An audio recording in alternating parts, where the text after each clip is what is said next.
So most of what I know of Scone is from the Children's School Project, actually. I think it was first settled in the 1850s, 1840s, and then gradually grew, mostly because of agriculture, I think. And then it developed its reputation for horse studs more recently, and of course they've got some of the Upper Hunter vineyards are up this area, and there's a lot of farmland and raising of cattle goes on. So there are lots of industries that actually engage people.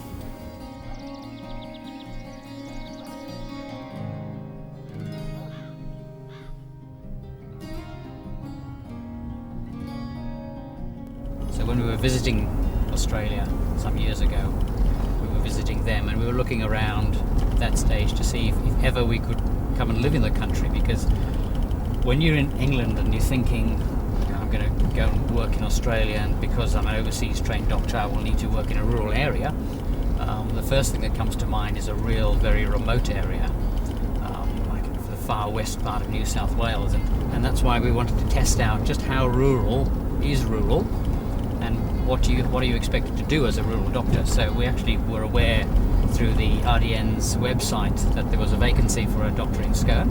We rang them up and said, can we come and see what it's like to be living and working in Scone, and they were very keen for us to come.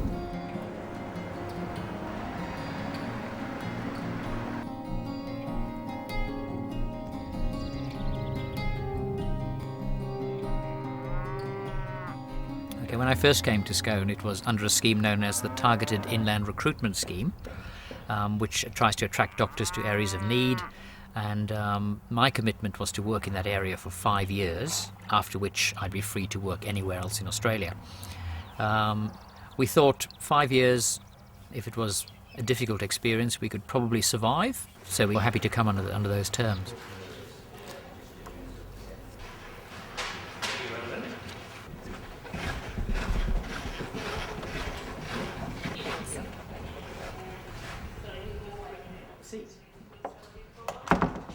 If you want help in terms of the hoops you have to jump through and the process of going through the immigration and work permit and medical registration, the RDN will be the best people to advise you, and certainly I found that their staff were very helpful.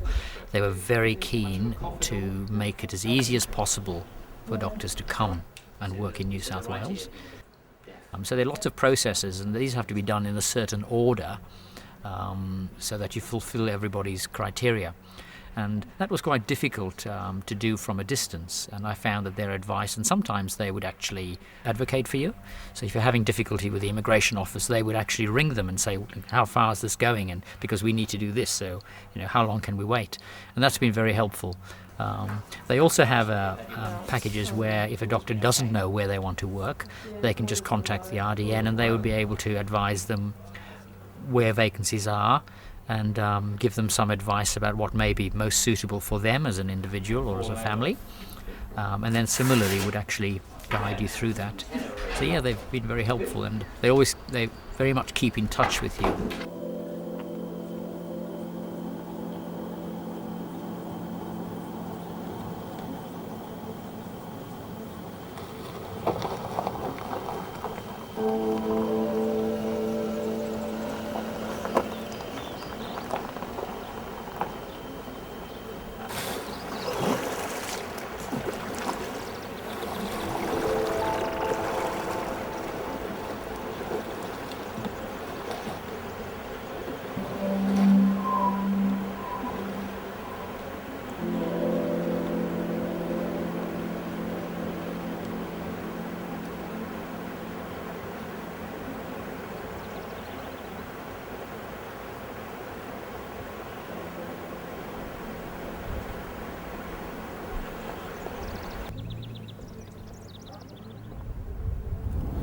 In England, there wasn't much opportunity to do outdoor things because of the weather, particularly in the northeast of England, where anyone who knows it will know it's often pretty miserable, grey, cloudy, wet weather.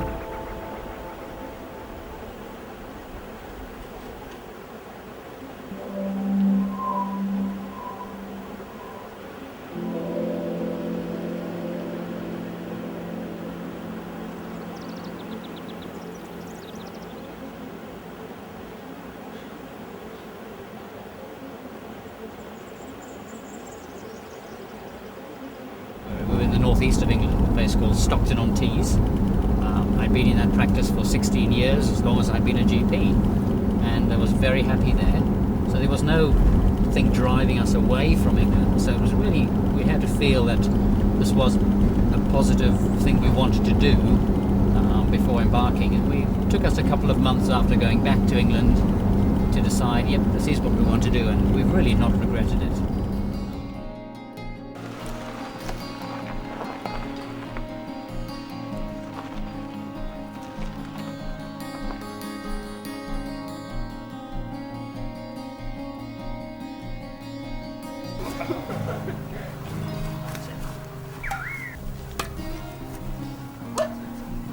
Yeah, that's right. No, don't have a beautiful face.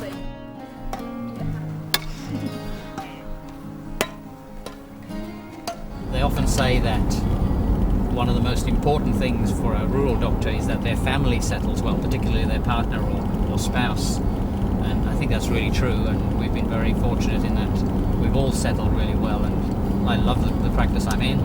They're a great group of people, and I'm very supportive of doctors coming in. Is that the music scholarship?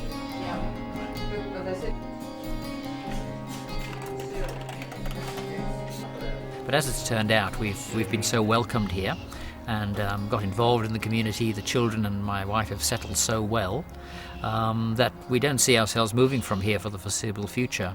Our children have another 4 years altogether to go before they leave school, and we've got no plans to leave even after that. And I often tell my patients that I'll probably be retiring here.